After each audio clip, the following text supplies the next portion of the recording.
자, 이제 대학의 이 대응들을 알아볼 거예요. 이제 내신이 이렇게 변별력이 없어졌고 상위권 애들이 워낙 많아졌잖아요. 1등급만 해도 의대, 치대, 한의대, 그 다음에 뭐 서울대 인원을 훨씬 뛰어넘는데. 그럼 이제 대학들이 어떻게 해야 될까요? 대학이 뭐 바보가 아니지 않습니까? 우수한 학생들을 찾으려고 이렇게 돋보기를 끼고 이렇게 이제 걸러내려고 하고 있단 말이에요. 그래서 이제 첫 번째 카드로 이제 만든 게 뭐예요? 수능 최저, 수능 최저. 이게 이제 가장 이제 내신은 우수성을 담보할 수 없다. 그러니까 내신이 성실함을 담보한다는 거라면 우리는 수능 최저로 이 기본적인 학력을 검증하겠다는 거예요. 그래서 이게 2026학년도, 그러니까 올해 거죠, 올해. 올해 거 이제 수능 최저인데 여기 이제 종합 전형, 교과 전형, 논술 전형 알아볼 거예요. 그러니까 의대랑 약대는 일단 좀 빼놨어요. 왜 의대 약대는 빼놨냐면 의대 약대는 그냥 기본적으로 국영 국수형 다 1111이라고 생각하시면 돼요. 삼합 삼합 4 그다음에 4합 5 아니면 뭐 세개 영역 다 111 이런 식이 다 의대 약대 교과 전형이든 뭐 종합 전형이든 다 의약대 다 수능 최저이기 때문에 그거는 이제 제외했고 나머지 이제 종합 전형을 본다고 해도 어떻게 돼 있어요? 종합 전형 뭐 4합 8, 뭐 고대 같은 경우 4합 8 아니면 뭐 3합 7 많죠. 3합 7, 뭐 이화여대, 스크랜튼 3합 5, 뭐 이런 식으로 돼 있어서 이게 4합 8이 이제 2등급 4개인데 이게 엄청 쉬울까요? 안 쉬워요. 게다가 지금 수능 정시는 2018학년도에도 9등급제잖아요. 그러니까 원래 이제 저렇게 나오더라도 수능 날 컨디션이 조금만 안 좋아도 바로 못 맞춘다고요. 올해 지금 2026학년도 수능처럼 국어나 수학은 변별력 때문에 계속 어려울 예정이거든요. 특히 국어. 이제 국어가 점점 이 로스쿨 입시의 그 리트처럼 아주 고난이도로 되고 있어가지고 수능 최저 맞추기가 더 어려워질 전망입니다. 그러니까 써놓고도 수능 최저 때문에 이제 못 가는 그런 경우가 많아질 거예요. 그러니까 이제 수시형이다, 정시형이다 이런 얘기 하지 말고 이제 상시 수능 내신 망치면 정시한다 뭐 이런 말 하지 말고 이제 대학에 아니 고등학교에 입학하는 순간부터 우리 수능과 내신을 병행해야 된다. 그러니까 모든 고등학생들이 다 특히 상위권 대학을 가려면 그 기억해 주시고 이제 교과 전형은 이제 대부분 이제 추천 전형이잖아요. 추천 전형. 원래 추천 전형은 뭐 학교에서 추천해 주는 거니까 이제 추천 받았다고 아주 뭐 이 학교 갈 것처럼 이렇게 생각하는데 그 추천 받은 학생들이 전국에 뭐 일반계 고등학교가 전교 고등학교가 2,200개, 200개, 200여 개예요. 근데 그 중에서 입시와 관련된 곳이 1,800개 정도거든요. 그래서 추천받은 애들이 1,800명인 거예요. 전형 인원을 훨씬 뛰어넘어요. 그래서 학교장 추천 받았다고 방심하면 절대 안 돼요. 학교장 추천 받는 게 이제 예선 통과고 수능 최저 여기 이게 이제 본선이란 말이에요. 그래서 요걸 통과할 때까지 이제 긴장의 끈을 놓으면 안 돼요.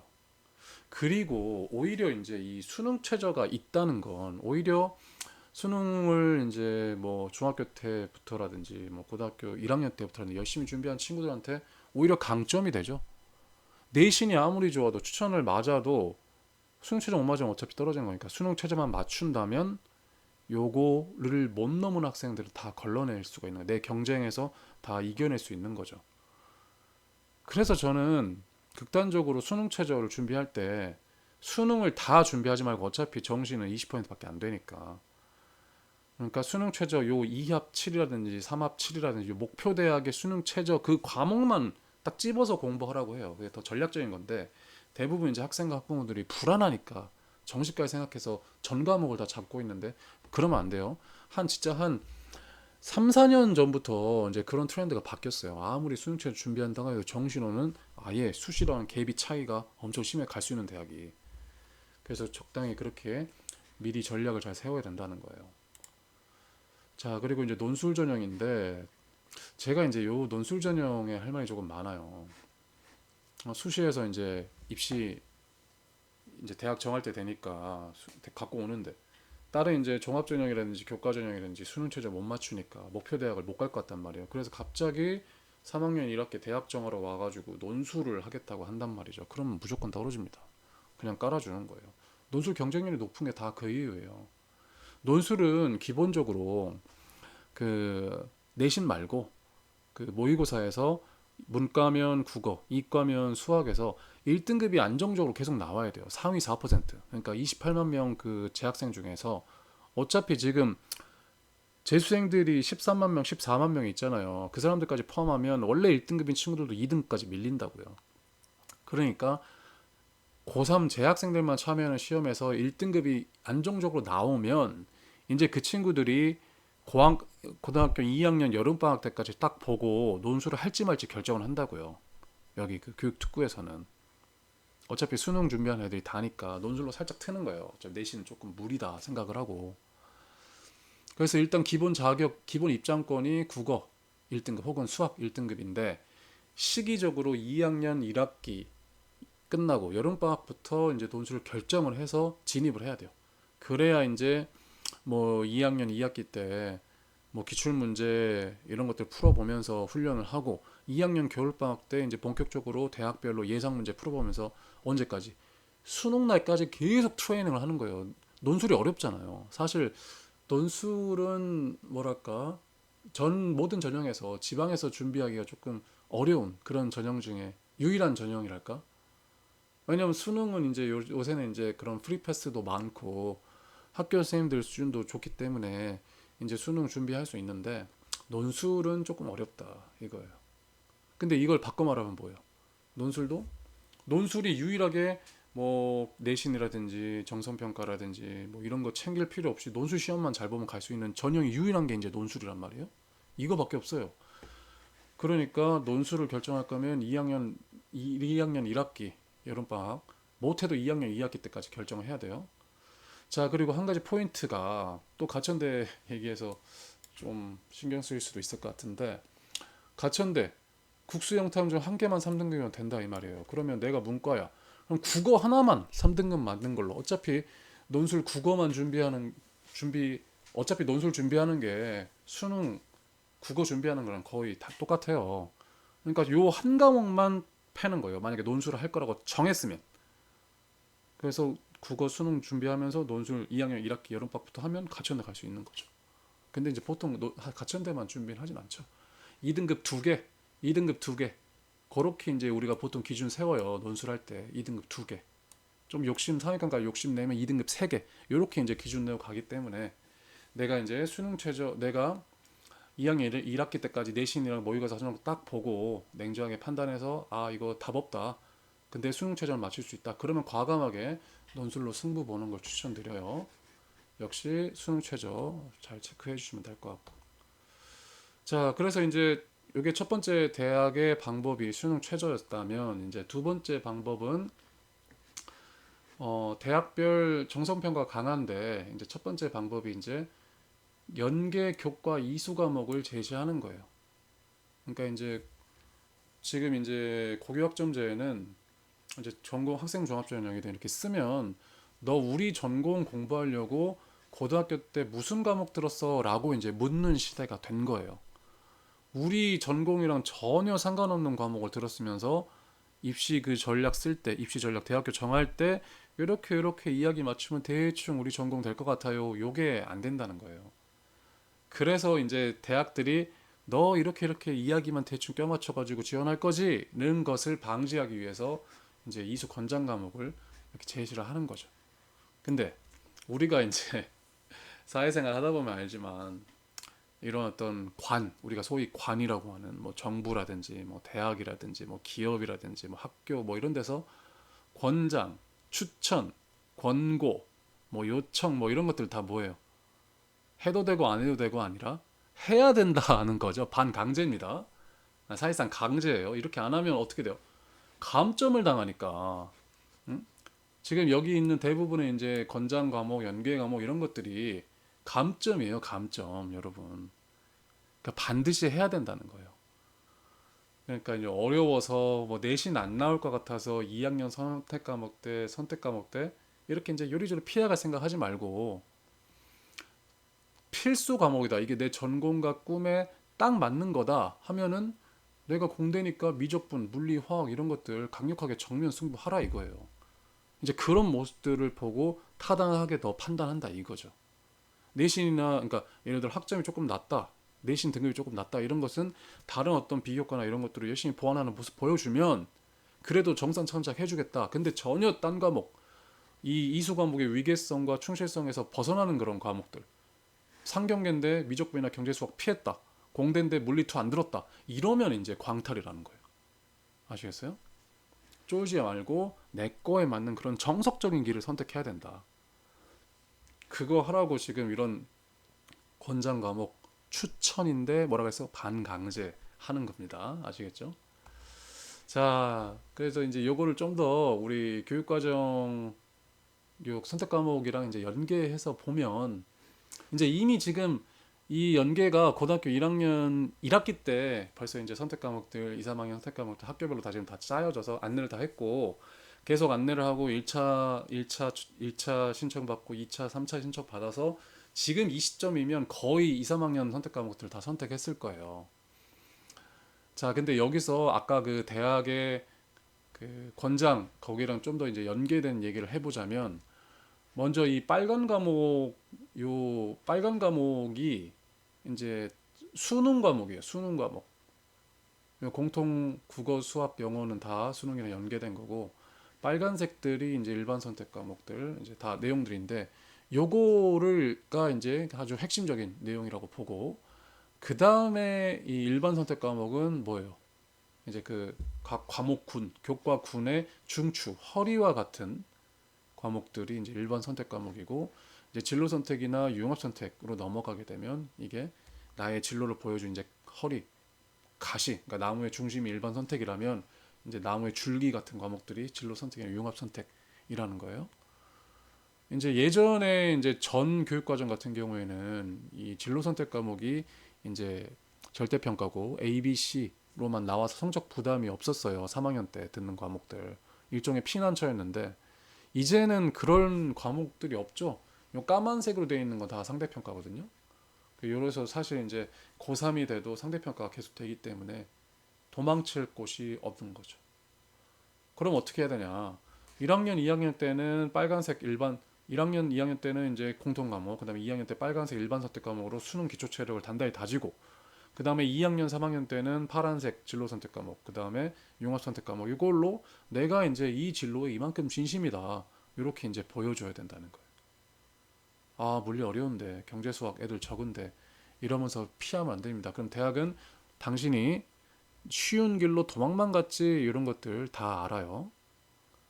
이제 더군다나 이제 이 융합 선택이나 이런 과목들이 학교에 따라서 소인수 과목, 그러니까 이제 듣는 사람이 적은 과목일 수가 있어요. 예를 들어 10명 들으면 10%만 1등급이니까 어렵잖아요. 근데 그거 피하면 안 된다 이거예요. 거기 들어가서 이제 그 뒤에 이제 세 번째 대응에 더 상세하게 판단하는 게 나오는데 아무튼 그런 걸 피하지 말고 진로와 맞다면 전공법으로 하는 게 2028학년도 요 입시에서 살아남는 방법이에요. 아시겠어요? 아, 아시겠어요가 아니라 아시겠죠?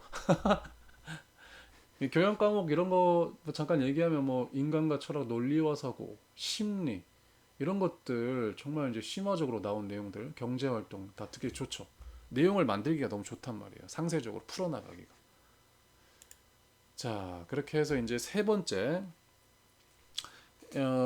대학의 대응 방법을 볼 거예요. 지금 두 번째는 이제 교과 추천 이렇게 이수해야 된다는 추천 과목이 대학별로 다 제시했고 공통 일반 진로 선택에 따른 그 흐름을 잘 선택한 거를 도망치지 않고 잘 선택한 거를 본다 했잖아요.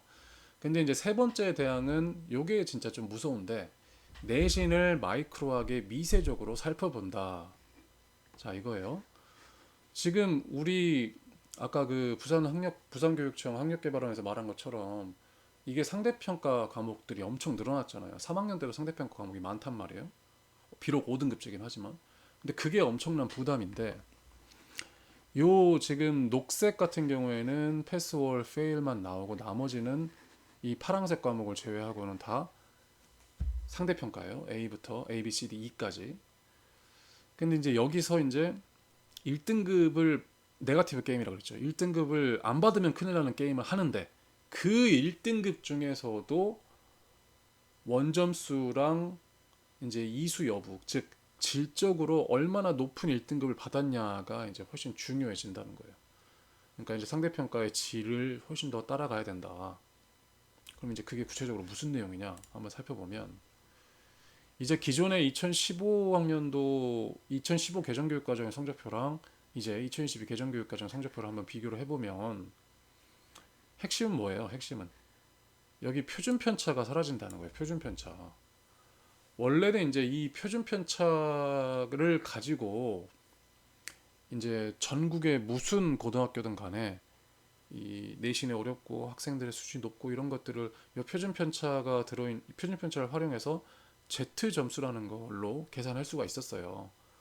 그러니까 Z 점수라는 게 있습니다. 아무튼간에 그 뒤에 제가 설명을 할 건데, 요게 이제 석차 9등급제보다 훨씬 더 촘촘하게 4등급 상위 4% 1등급 중에서도 0.001%까지 걸러내는 방식이에요.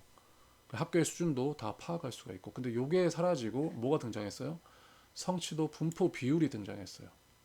그래서 이제 요렇게 표준 편차를 없애버리니까 이 학교 1등급이 진짜 실력자인지 아니면 시험이 너무 쉬워서 누구나 1등급을 받는데 얘도 1등급인지 이렇게 이제 한눈에 알 수가 없게 된 거죠. 근데 이제 그렇다고 해서 대학이 우수한 학생들을 선별하는 걸 포기할까요? 절대 포기 안 합니다. 이제 대학은 탐정이 돼서 요 남겨진 요 성적표의 단서들, 그러니까 성취도 분표 비율, 과목 수강자 수, 과목 평균 이런 것들을 가지고 퍼즐을 맞춰서 이제 학생들의 실력을 추적을 하는 거죠. 자, 추적을 하는데 먼저 이제 뒤에 내용을 보면 원래는 이 표준 편차를 가지고 이렇게 추적하는 방식, 잠깐만요. 이 추적하는 방식에서 이제 서울대 이 한 말을 보면 이게 이제 2015학년도에 서울대 학생부 종합전형 안내서에 나온 말이에요. 한번 같이 봐볼게요. 고등학교 교과 성적 분포, 이수자 수, 원점수, 평균 표준 편차, 학년별 성적 변화 등 다양한 정보를 통해 수치가 가지고 있는 의미와 정보를 어떻게 정성적으로 해석해서 정확한 정보를 얻고 있다. 그래서 표준 편차가 작다라는 건 요 평균값 주변에 학생들이 많이 몰려 있는 거예요. 그러니까 평균값 주변에 몰려 있으면 여기가 공부를 잘하는 학생들이 많다라고 볼 수 있는 거죠. 그리고 또 다른 지표들이 뭐가 있어요? 교과 평균이 높으면 학생들이 우수한 학생들이 많이 있다. 이수자 수가 적으면 이제 수가 좀 1등급에 해당한 학생 수가 적을 것이다. 이제 이렇게 예측 가능하단 말이에요. 그래서 대학은 요걸 정성적 표준 편차가 있을 때는 어떻게 계산을 했냐면 이제 요것만 보면 돼요. 뭐 Z 점수가 요런 정의라는 거는 한번 읽어보시면 될 것 같고, 여기를 이렇게 쭉 봐보면 원래 표준 편차가 있었을 때는 일반고 A 학생이 있고 특목고 B 학생이 있었을 때 일반고 A 학생의 원점수가 100점이고 특목고 B 학생의 원점수가 80점이면 요 겉에서만 봤을 때는 일반고 A 학생이 더 잘한 것 같잖아요. 근데 보니까 평균이 80점, 표준 편차가 15점, B 학생은 평균이 50점, 표준 편차가 15점. 평균이 50점이라는 게 무슨 말이에요? 이게 시험이 굉장히 어려웠다는 거예요. 굉장히 어려웠는데 80점이고, 얘는 이제 다 같이 80점이면 이게 시험이 쉬운 거잖아요. 쉬웠는데 100점 맞은 거. 근데 이제 어떻게 되냐? 표준 편차, 평균값에 있는 데이터 값은 거의 비슷해요. 그래서 Z 점수의 공식이 원점수에서 평균을 빼서 표준 편차로 나눠주는 거예요. 그래서 이렇게 나누면 이제 사실은 이게 Z 점수가 높을수록 좋은 거거든요. 그래서 이 친구는 이 학교에서 9.6%에 해당하는 학생이고, 이 친구는 2.2%에 해당하는 학생이라는 게 밝혀지는 거죠. 그래서 이게 이제 석차 9등급제 비율로 보면 뭐예요? 얘는 원점수 100점을 맞았는데 어떻게 2등급, 1등급 넘어서 2등급에 해당하는 점수고, 11%까지 2등급이니까. 근데 이 친구는 원점수 80점인데 석차 비율 4%까지 1등급 중에서도 앞에 있는 1등급 중에서도 잘하는 1등급 학생이라는 게 밝혀졌죠. 그러니까 이런 식으로 원래 이제 대학은 Z 점수를 계산해서 학생들을 변별해 왔다. 요 말을 제가 하고 싶은 거예요. 근데 이제 이 표준 편차가 사라졌으니까 이제 어떻게 하겠어요? 대학은 이제 방법을 찾아야겠죠. 그때 이제 참고할 수 있는 이제 요소들이 뭐가 있다? 과목 평균. 광업 평균이 높으면 높을수록 우수한 학생들이 몰려있을 가능성이 있는 학교다. 특목고, 자사고, 그다음에 상위권 일반고의 경향이죠. 그래서 성취도별 분표 비율 A나 B가 낮으면 이제 요 시험의 난이도가 높다는 거를 판단할 수가 있죠. A 비율이 낮을수록 이 학교의 경쟁이 치열하다는 걸 알 수 있고, 학생의 원점수가 평균보다 얼마나 높은가. 그러니까 평균 대비 압도적으로 원점수가 높으면 개인의 역량이 우수하다는 걸 보여주는 거예요. 아까 어디 이 특목고의 B 학생처럼 평균이 50인데 원점수가 80점이고 일반고 A 학생은 80점인데 원점수가 100점이잖아요. 그러니까 여긴 30점이나 차이 나는데. 그래서 이제 요 과목 평균과 성취도 분포 비율, 원점수 요걸 가지고 이제 학생의 우수성을 변별할 수 있는 그런 모델들을 만드는 거죠.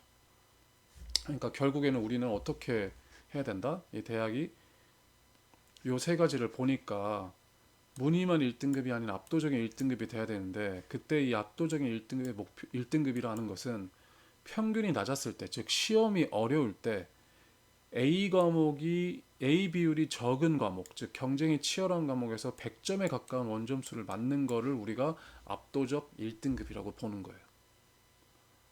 근데 이제 아까 우리가 이제 표준 편차를 활용한 Z 점수 있었잖아요. 그거 대신에 대학은 분명히 이렇게 양적으로, 그러니까 이렇게 뭐 과목 평균, 성취도 분표, 원점수 요거를 우리가 다 정성적으로 볼 수가 없잖아요.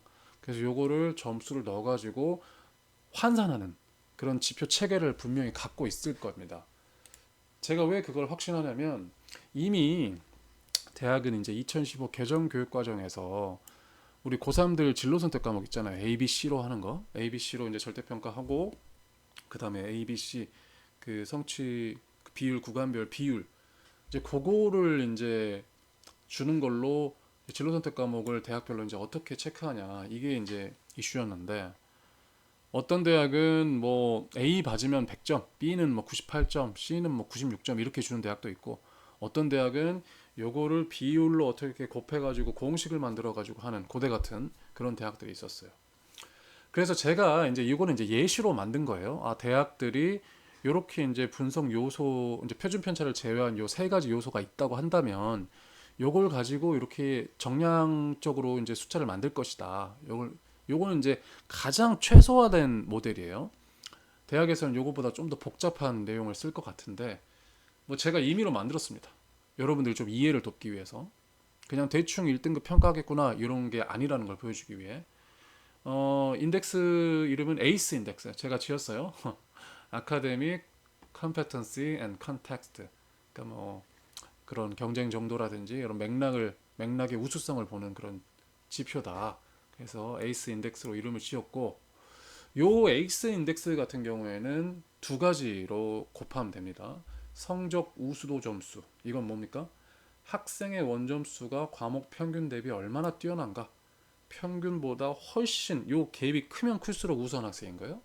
자, B는 뭐예요? 학교 난이도 점수. 해당 과목에서 A를 받기가 얼마나 어려운가? A 비율이 적으면 적을수록 우수한 거죠. 자, 요 이해하면 되고, 여기 지금 이제 분모나 이런 K 같은 경우에는 그 숫자를 크게 가져가지 않도록 줄이는 역할을 하는 거고, 자, 성적 우수 점수 보면 학생의 원점수랑 과목 평균, 요거 원점수랑 평균차가 크면 클수록 이제 이거는 양수값이 커지겠죠. 숫자가 커지는 거예요.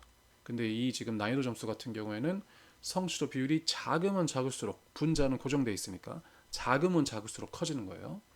그래서 요 SS 값이랑 CF 값을 합치면 이제 에이스 인덱스 값이 나오는 겁니다. 요것만 보면 잘 모르니까 우리가 이제 예시를 들어볼 거예요. 자, 국어 교과군, 그다음에 수학 교과군의 문학과 대수 요걸 비교해 볼게요. 자, 성적표에는 둘 다 1등급으로 나왔어요. 국어도 1등급이고 수학도 1등급. 왜냐면 90점 넘었으니까. 자, 이는 91점이고 수학도 91점. 이제 겉보기에는 두 과목 모두 성적이 동일합니다. 자, 동일한데 평균이 달라요. 평균이 국어는 75.2점, 수학은 60.2점. 그러면 수학이 더 내신 따기가 어려운 과목이었네요. 근데 수학이 어려운데 점수가 91점 똑같으니까 일단 수학이 점수가 높을 것 같아요. 에이스 인덱스가. 자, 근데 이제 요게 얼마나 또 지표가 있죠. 비율. 국어는 이렇게 동일한 점수, 그 A를 맞은 친구가 25.5%나 되는데 수학은 10% 남짓이에요. 그러니까 이 두 개만 단순 비교하면 수학이 A등급 받기가 국어에 비해 2배나 힘든 거예요. 영은 평균도 국어보다 낮고 받기도 2배나 힘들어요. 근데 요거를 이제 정량화 해보자고요. 그래서 성적 우수도 점수에 따라서 여기 점수에서 평균 빼서 10으로 나누는 거 1.58, 여기는 마찬가지. 그리고 학교 난이도 점수 1에서 요 비율 나눈 다음에 이제 상수 곱해 주는 거 여기도 마찬가지. 그래서 요 각각 A 값과 B 값을 구했어요. 그래서 요걸 곱하면 어떻게 돼요? 국어는 에이스 지표 값이 몇 점? 0.31점. 그다음에 수학은 에이스 지표 값이 1.29점. 자, 그러면 정확하게 수치로 비교할 수가 있죠. 수학이 국어 대비 에이스 점수가 몇 배? 약 4.1배 높다. 그러니까 수학이 국어 대비 4배나 가치 있는, 4배나 따기 어려운 A라는 거예요. 이렇게 숫자로 정량화 해놓으니까 우리가 앞에서 이렇게 뭐 과목 평균 성취도 분포비율 원점수 이걸 길게 설명한 게 한눈에 정리가 되는 거죠. 그러면 요거는 이제 이 과목의 비교잖아요. 그러면 학기에 대한 최종 지표를 만들 수도 있어요. 그러면 이제 국어 과목의 에이스 지표 0.31의 학점 이수 4학점. 그다음에 수학 과목의 요 1.29의 학점 4학점. 이렇게 넣어서 각 지표별의 학점수를 곱해서 총합 이수 학점수로 나누면 뭐다? 이 학기의 최종 에이스 지표가 산출이 되는 거예요. 그리고 요거를 학기를 3학년 1학기 때까지 5학기를 더하면 이 전체 그 입시 지원의 최종 에이스 지표가 나오는 거고, 그리고 이러한 에이스 지표를 갖고 있는 학생들이 대학 입학 초에 계속 이렇게 데이터가 누적이 되면 어떻게 돼요? 그 학교의 에이스 지표가 나오는 거고, 요 학교의 에이스 지표를 가지고 전국에 있는 모든 1,800여 개 고등학교의 어떤 구간, 등급, 수준을 분석할 수가 있는 거죠. 그래서 이렇게 에이스 지표를 높이 받을 수 있는 과목, 무슨 과목? 평균이 낮고 A가 적은. 그러니까 아예 이 학교의 이 과목은 따기가 굉장히 힘들어. 이런 과목에서 점수를 잘 받는 게 에이스 지표가 많아진다는 거예요. 그러니까 결국에는 우리가 아까 그 개정교육과정 그 선택 과목이랑 이런 거 봤잖아요. 그래서 요리조리 피해 다녀봤자 별 소용이 없어요. 별 소용이 없단 말이에요. 그리고 이제 소인수 과목이라고 해서 요거를 피한다? 소용이 없어요. 그냥 결국에는 내 진로에 맞게끔 그냥 잘 진입을 해서 평균과 A 비율 요거를 잘 따는 에이스 지표를 잘 따는 요런 방법이 필요하죠. 근데 이제 여기서 이제 중요한 거는 이제 학교가 요 에이스 지표를 높이는데 조금 요거를 인지하고 높이는데 조금 도움을 줘야겠죠. 뭐예요? 무조건 평균을 그러니까 시험을 쉽게 내면 안 된다는 거예요. 시험을 쉽게 내면 안 되고 A를 다 퍼주면 안 된다는 거예요. 그래서 이런 감각이 있어야 돼요. 그래서 학교에서 그러려면 어떻게 해야 돼요? 약간 학군지 학교나 조금 어떤 공부 잘하는 학생들이 모이는 그런 학교를 진학하는 게 더 좋겠죠. 왜냐면 에이스 지표를 많이 딸 수 있으니까. 그래서 전략들이 수립이 가능한 거예요. 너무 쉬운 학교 가서 전교 1등을 계속 찍어도 결국에는 에이스 지표가 안 나오면, 그러니까 에이스 지표라고 말하는 대학의 정량한 모델에 따라서 점수를 많이 못 받으면 좋은 대학 가기가 힘들어지는 거예요. 무슨 말인지 알겠죠? 그래서 내신을 마이크로하게 본다는 게 이런 뜻입니다. 실제로 다시 한번 오해할까 말씀드리지만 요 에이스 지표라는 게 실제로 있는 건 아니다. 다만 근데 2015 개정교육과정에서 진로선택 과목 그렇게 했던 것처럼 그런 모델을 통해서 혹은 그때 이제 쌓은 그 데이터를 가지고 똑같이 확대로 해서 이런 에이스 지표에 준하는 모델을 만들어서 학생의 어떤 정성평가를 정량화할 것이다. 이걸로 마이크로하게 성적을 볼 것이다. 제가 말씀드리는 거예요. 이건 제가 만든 거예요. 실제로 있는 게 아니고 있을 것이다. 자, 그리고 이제 네 번째 대학의 대응 방법은 이제 요거는 우리가 잘 알고 있는 거죠. 자, 학생부 종합전형에 있는 세특, 즉 세부 능력 특기사항의 정성평가를 확대한다는 거예요. 그러니까 뭘 어떻게 본다? 정성평가를 어떻게 확대한다? 정량, 아까 말한 그 문학 90일, 수학 90일 요거를 이제 에이스 지표로 정량화하는 것도 하는 건데 똑같은 90일에 AA라도 어떤 과정을 거쳐서 AA를 했냐 그거를 정성적으로 텍스트를 볼 거다 이 말이고 숫자 뒤에 있는 텍스트를 그 다음에 결과 말고 어떻게 과정 수업 시간에 어떻게 했는지 수행 평가 때 진로와 관련해서 어떠한 광범위한 탐구력을 보여줬는지 요거를 이제 볼 것이다. 그래서 탐구 과정까지 요런 식으로 정성 평가를 볼 건데 요게 사실은 앞으로는 매우 더 중요해질 거라고 중요해지는 영역이에요. 요 세특이. 지금 학생부 기재 사항에 들어가는 것들이 뭐가 있어요? 자율활동 중에서 자율활동, 진로활동, 동아리활동. 이제 봉사활동 안 들어가죠? 그 다음에 이제 과목별 세특 들어가죠. 그 다음에 종합의견 들어가는데 독서활동도 빠졌단 말이에요. 그래서 이제 요 독서 내용들을 이제 과목별 세특에 넣어야겠죠. 그래서 이제 여기에도 마찬가지로 학교에서 얼마나 많은 프로그램들을 하고 학생들이 얼마나 적극적으로 참여하고 그 다음에 이제 이거 선생님들이 학종의 의식을 갖고 세특을 얼마나 개별화돼서 열심히 쓸 것인가 그런 것들이 이제 서포팅이 돼야 그러니까 서포팅이 되는 학교여야지 나의 어떤 이런 정성적인 능력들이 잘 드러나게끔 되겠죠. 그리고 이제 요 세특이 교과 전형에서도 서류 정성 평가라고 해서 학생부 종합 전형이 학생부 반영이 10%, 뭐 20% 이런 식으로 늘어나고 있어요. 그러니까 교과 전형에서도 이런 세특이 중요해진다. 그러니까 학생부 종합 전형이랑 학생부 교과 전형이 사실은 경계가 이제 거의 없어진다. 학생부 위주의 전형이다. 이렇게 통으로 이제 묶어서 보면 될 겁니다.